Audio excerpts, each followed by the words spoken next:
It's only another episode of Southpaw. Hope you enjoy it.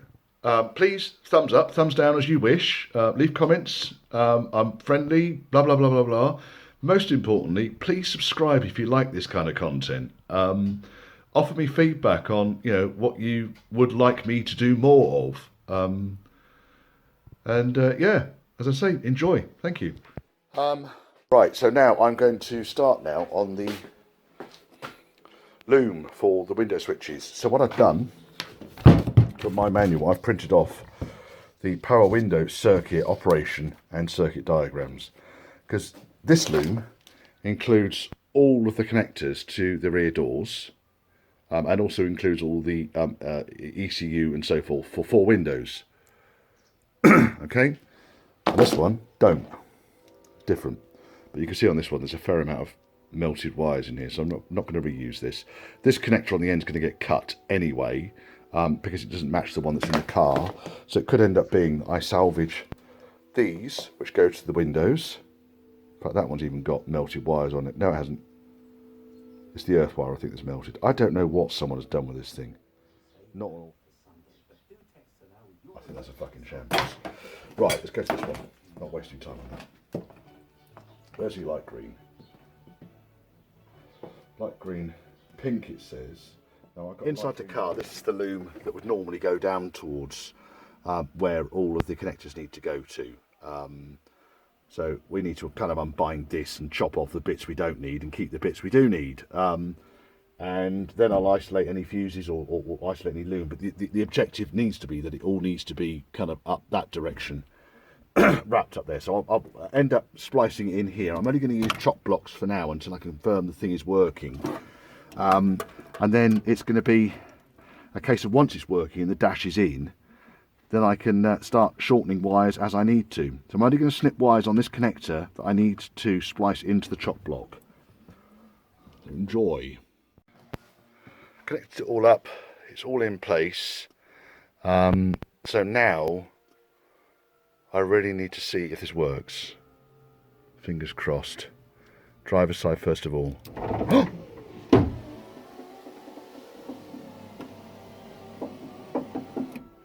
No fucking way. It's a bit sluggish, but we can soon fix that. Driver's side goes up and down. Passenger side. Nothing. Right, so we need to get a bit busy now with the decoding and check the passenger side circuit. But the driver's side works through the ECU, which is great news. That was easier than anticipated. Got all the bloody electrical test gear out, but ended up just swapping the switches over.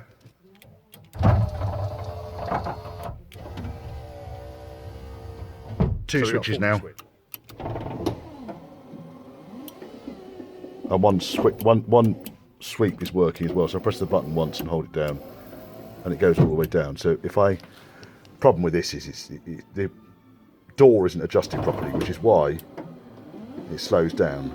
Soon fix it though. Might need to take the frame out. So that's one position down. Blimey, that channel's a bit rusty. Clean that up, and then back up again.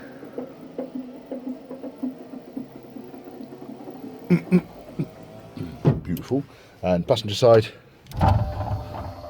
That's how speedy that goes up and down. That's because I've had that one out, you see, and adjusted it all. Alright, happy with that. I'm well chuffed with that. Right, the other been doing a bit of unpicking here. So basically what I'm trying to do is to get less loom behind the dash than we actually need. So all of these wires over here, they're largely redundant. There's a couple here that I'm just going to put a butt connector on because I've got a dodgy red feed there and I don't need it. So I can soon isolate that. That's not a problem. But all of this lot I don't need at all. Big wedge of cables, not needed. In fact, there's another 2 there, and this one as well, not needed. So we're going to narrow the loom down quite a bit to the section that goes down in front of the heater. I'm fairly confident at the moment that there's no issue. I'm checking every single wire before I cut it against the wiring diagram, and also the power distribution to make sure it doesn't do multiple things. The majority of these things are silly things like seat heaters, rear electric windows, stuff that this car just doesn't have, so I'm not fussed about it. Where a circuit is live, I'm identifying the fuse and removing it. If there's a fuse removed, you shouldn't use it in this particular case. But what I'm going to do then is any exposed wire that is live, I should end up putting a cap over the top of it. At the moment, I'm just using heat shrink just to identify ones that I don't need. But moving forwards, it's going to be something a bit more sophisticated, I'm sure. Right. Looking at this speedo, turn the radio off. Looking at this dash pod where we've got the left and right telltales, but the loom supports a single telltale. This is the centre section out of a 1992 Range Rover, but it's done much more miles than the other dash. That was done 111,000. That was done 171,000. That's off my old green car. So what I'm going to do is I'm going to leave this dash pod exactly as it is. There's a fucking great big splodge in the middle of the tacho on that, isn't there? Fingerprints all over it as well. So what I might end up doing is taking this apart. It's only a couple of screws to get the front covers off. It's a lot easier than I made it out to be. And then put that section in the middle and clean up the front panels. I might even end up putting that piece back in here again. I'll see how I can get on with it. For some reason there's a splodge in the middle of it though. And then that should get this thing, telltales for the, what's his name, absolutely bang on, because the other telltales on this are fine. So let me get this apart. I will video it, shall I? Shall I video it? I'll time lapse it.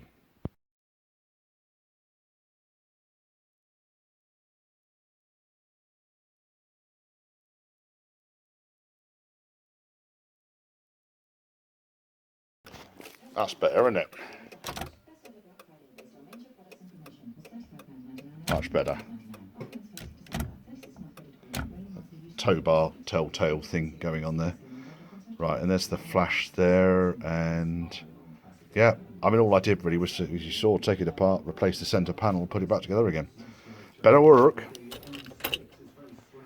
Okay, now it's getting nippy out here, so I'm fed up with doing intricate electrical work. So I am going to now fit the fuel filter. I think that's the next thing I do. The fuel filter's going to go up over here. This is where the 200 TDI fuel filter would go. It would go there, but it's right above the exhaust. I've got some heat shield. We're going to see how it goes. There we go. Right, flash is on.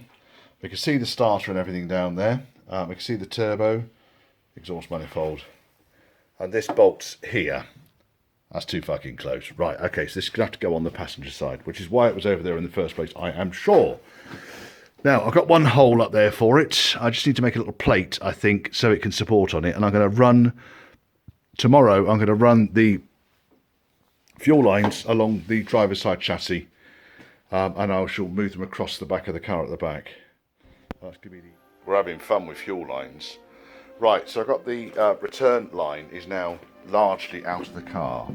And I was rather hoping to be able to just swing it across from one side to the other and run it down the other chassis rail.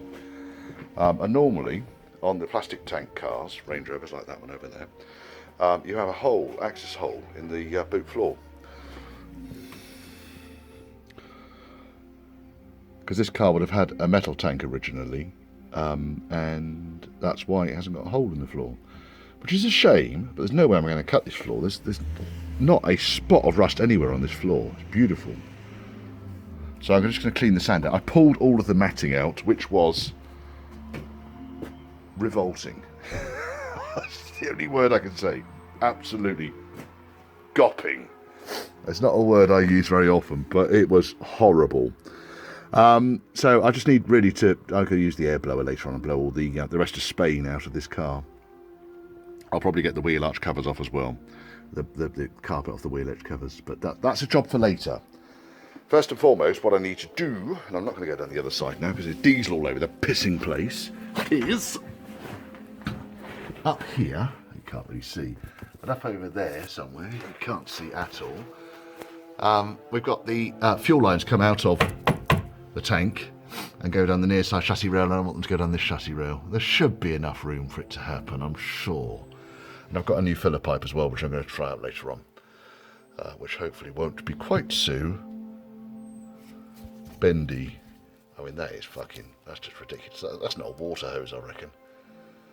I can easily fix that anyway. It's not a problem. It's not a problem. Return line is on the correct side of the chassis. It's heading in the right direction. It still needs to be shortened and so forth. I want to get the feed through now to the pump, which is here.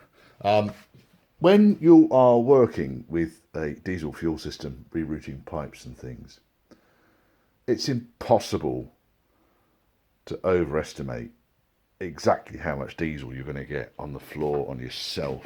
Fucking spills. What an arsehole. Anyway, the next thing I need to do now, this is the feed line up here. There's the canister dangling down. That needs to go across to the other side. Now, I may need to extend the line to that.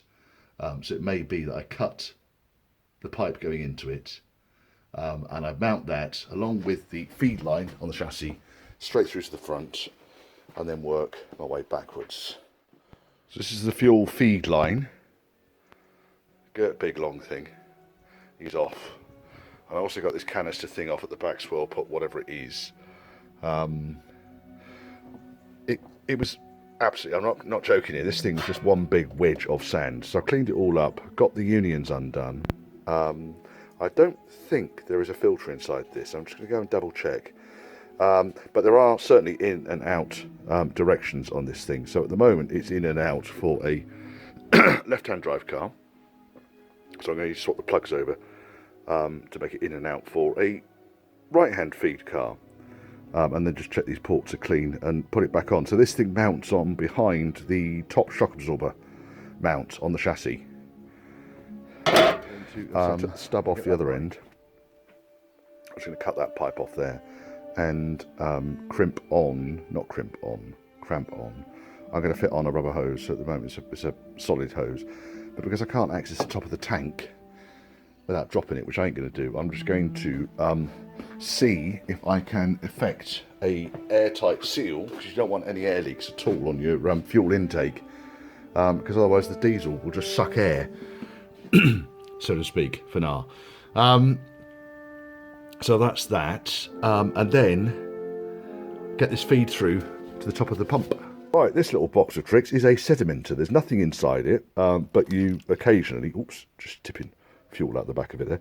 You might sometimes just want to drain excess water and so forth out, which I'm pretty much doing by tipping upside down.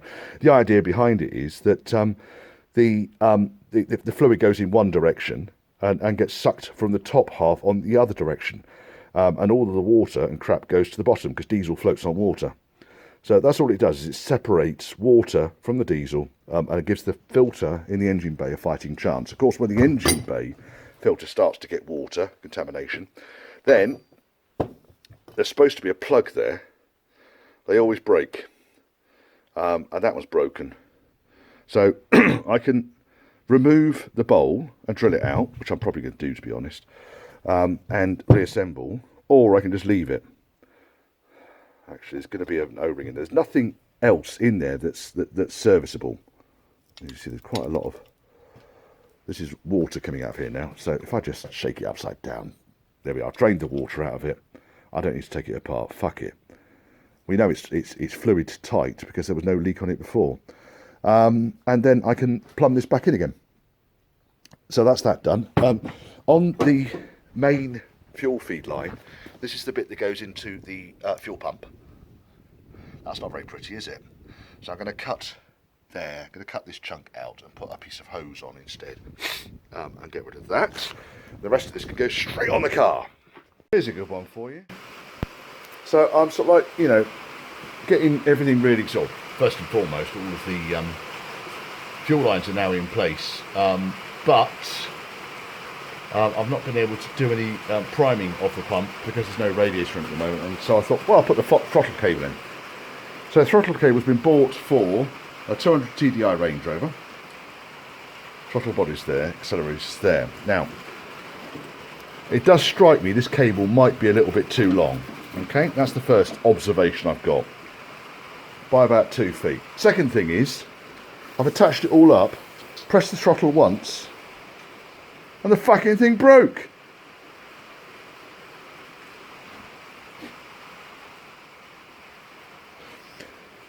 I'm not going to say anymore. Fucking speechless. So I put the original left-hand drive throttle cable back on it. Land Rover part. What could possibly go wrong? It does route quite a long way though. If that's the way it's supposed to go for a 200 TDI, that's the way it's supposed to go. Personally, I think it's quite long, but it'll work. It will work, and I'm not fucking around with it anymore. I've wasted like an hour on the fucking throttle cable. But that's now connected both ends. I still need to tidy up in here. Next thing, I'm charging up the battery. I've got the radiator in, and we need to prime this system through. So I'm going to open up the bleed screw on the top of the pump, and then crank the engine over until the fluid starts feeling like it's coming through. The diesel, that is. I didn't have my fucking camera out.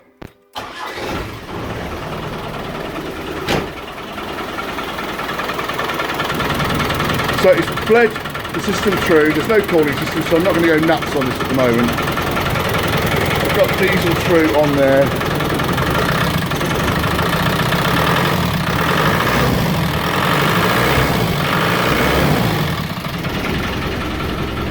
So the engine's working.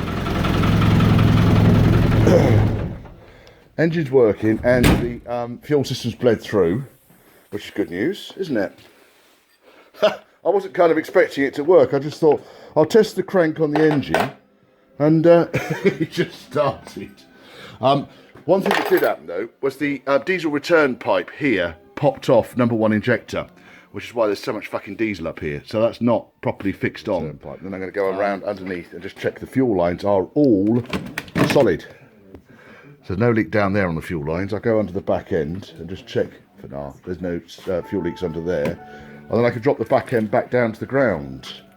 When the clutch pipe arrives, we can go for a fucking drive. Oh yes. Right, so let me show you what I've done under here. There's no diesel on the floor. Right, so there's the sedimenter. One union on the sedimenter looks nice and dry. Other union is on the other side. It's nice and dry. Both bungs, nice and dry. And then I've strapped the two fuel lines to the rear cross member that goes across here. That's nice and dry up there. No drips coming off it.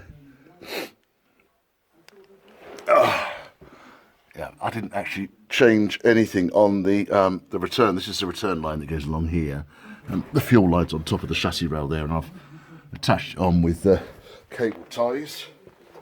So I reckon I'm happy enough with that. So the fuel line and return are leak free. The only leak I've got is this return up here off #1 injector. It kind of daisy chains between each of the injectors, then ends up and goes back down towards the pump where it goes straight out the return pipe, which is that one there. This one.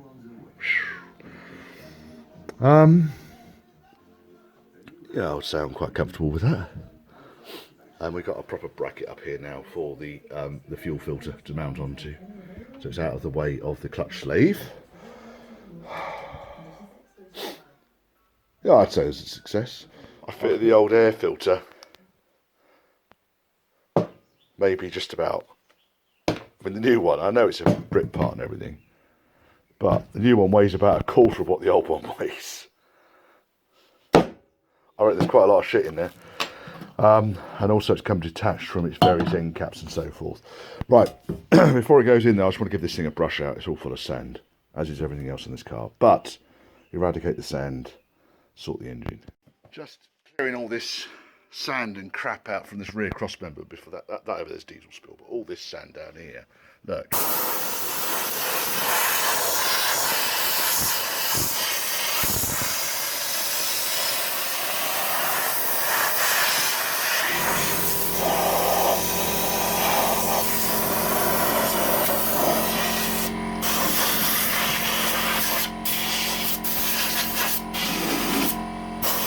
Might as well get it all out, eh? Go to a beach, go to a party, beach party. Now, that should be a nice gap all the way along there, but it's quite a lot of sand in there still, so I need to Right, back into the relative peace and quiet.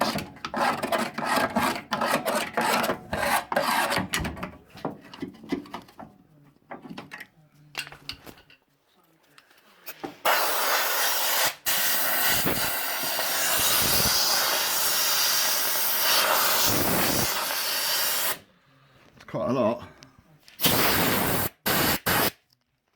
I think there's actually a huge amount behind on top of the chassis up here. It really needs to come out.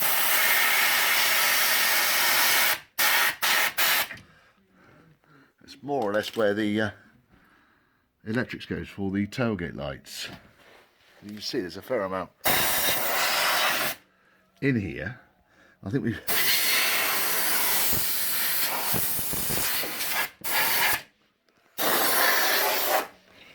Let's have a look. So it's behind there I'm looking. You can't see. I was looking at putting this bumper on today. We've got a bit of a problem on the rear cross member. It's not uncommon. It's certainly not extensive. So I just think a small patch over that. It's too close to the body mount for Mr. MOT to ignore, I'm afraid. But I can patch it. It's not the whole cross member. I've been over the rest of it. It all looks fairly solid. However, it is without a doubt full of sand. And I fear that once that sand gets wet, the cross member's not long for this world. I don't know if I can do anything about it without cutting going that hole there. Let's see on the end plate's on it still, which is good news. It's an original cross member, so it's not done bad, is it? This age of this car. The mounts are okay. It's just this. What actually happened was I was blowing the sand off it, and I blew a hole straight through with the air blaster. So the metal wasn't that strong. Although I've just been along with Mr. Tappy.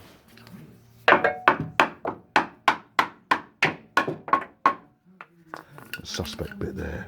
Yeah, see.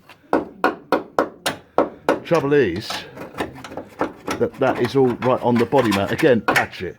It's not a problem. Weld that.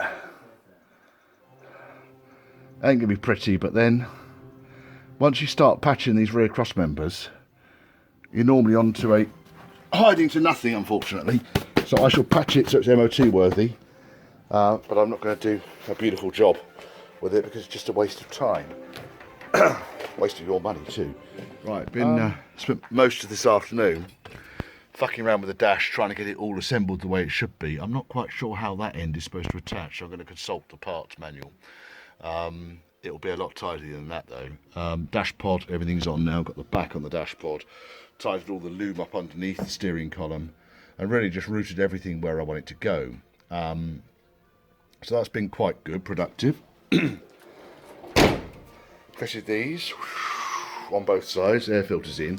Need to find the brackets for the air filter, because otherwise Mr. MOT man's going to be objecting to the fact that it might bang on the brake pipes, although you'd have to really give it some. I've got a spare vacuum ball for the heater flap, but nowhere to fucking put it, so I might bolt it down here or something along those lines. Maybe at the front, I don't know, it needs to go somewhere. On my car it sits pretty much there, but then I haven't got this hulking great air filter in the way. I'm going to look for another one of these. It's not too bad, but it just looks shitty. If I can't find one, it will go back on. I need to replace all of these return pipes. None of them are in particularly good order. They all just pull off. I know they're supposed to be just a push fit. I know there's no pressure, but radio off. It is 5 to 6. I've had enough. I'm going to let my horse throat be horse somewhere else.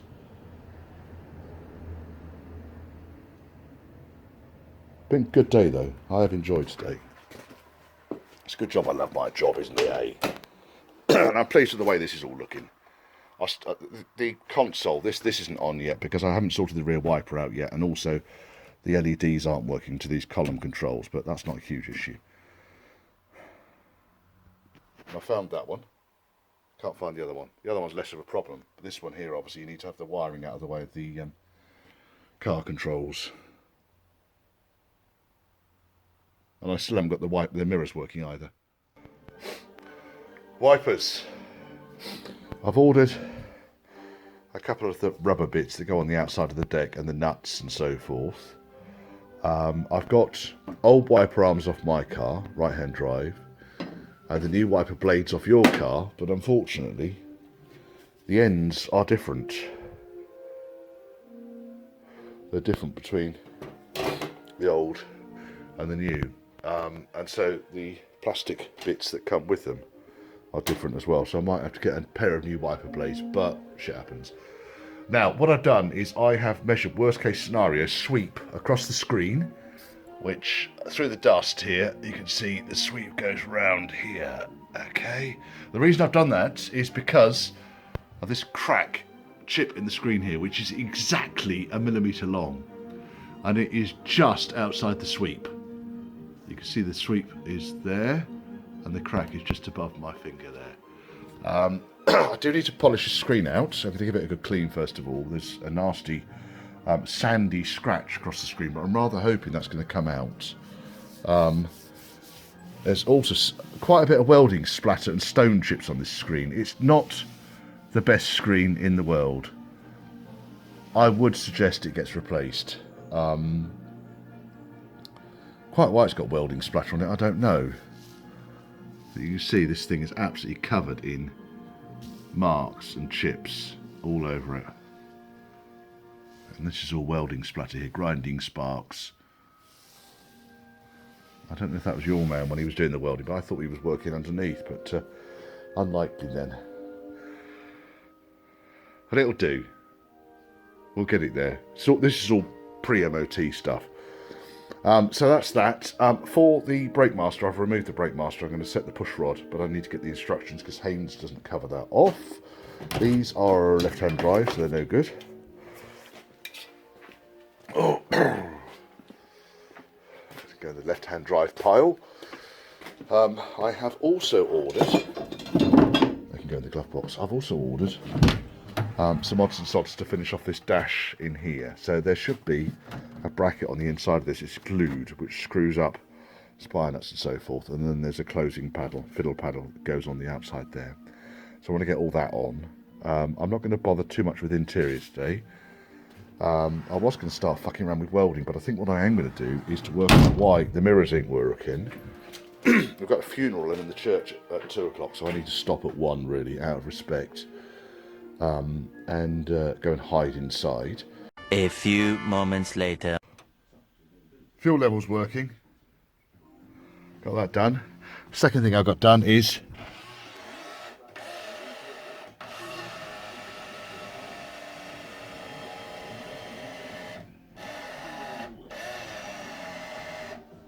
and mirrors are working. So that's good news.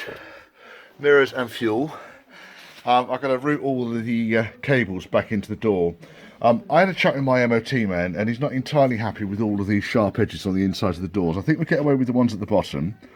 I dug out the trim panels for the doors. The top trim panels are not bad. They don't smell horrendous. In fact, they don't smell at all. So I'm going to put these back on, just as a temporary for the MOT. Also, right, also, I'm going to feed these wires through now. What I'm going to do also, there isn't also, I'm going to take all this excess stuff out of here. There's so much excess wiring in here for stuff that we're never going to need. So I'm going to tidy this all up. There's just too much shit in this, in the door loom. I don't need it all. Everything's sorted out on the passenger door. I've tightened up the loom on the driver's door.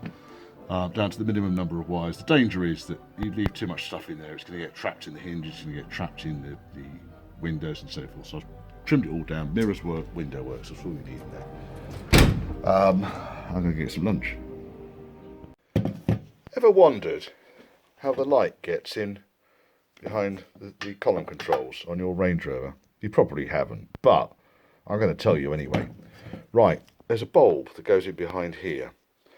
And then that feeds into this black cable here, which is a fibre optic. This is the broken wiper switch that came off the car. And this is the indicator switch that's also off the car. The reason this is off the car is because the fibre optic wasn't working on it. Fibre optic works beautifully on this one.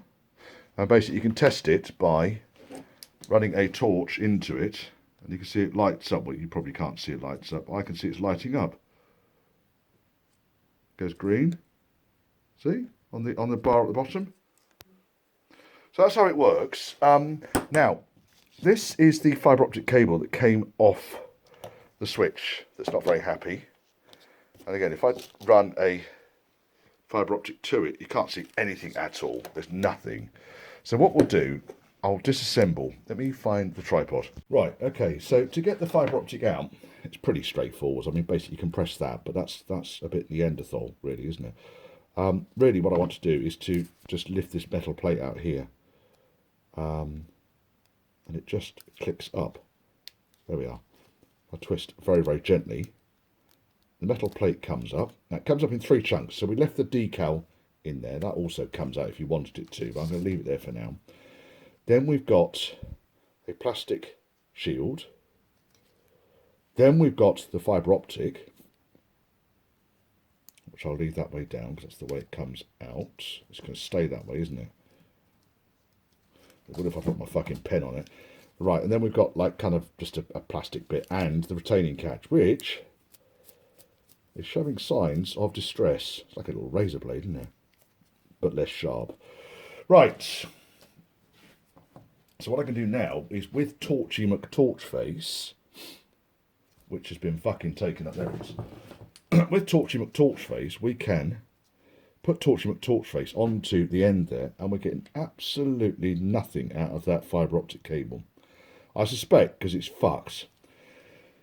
Do the same thing with this one,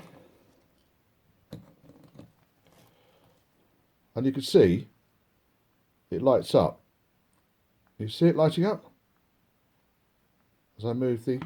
it goes in there. And that should be it. Now, again, we will... if I shine the torch away, again, I can see that's glowing green, white, green, white, green, white. So I'm now going to install this back into the car. And then we'll give it a little live demo on the fire up. That's how you change the LED on it. I suspect what's happened with this one, you could see on here that the terminal on the end has been yanked away. And I suspect someone's been very ham-fisted on it. Because there's a few of the fibres are actually hanging out. In fact, there's quite a few of the fibres are hanging out at the back there. So I'll see if I can repair this. It's a shame to chuck it out. That's the back side of it, because you don't want the light going through that. And that's the front side. That's where the light comes out. Capiche? Oh, yes.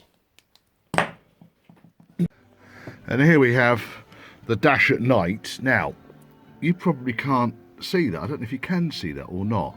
But they are glowing very, very, very faintly. It's what they should do. You don't want them bright because they'll be in your face then. But they are both working. Clock's coming up quite nicely.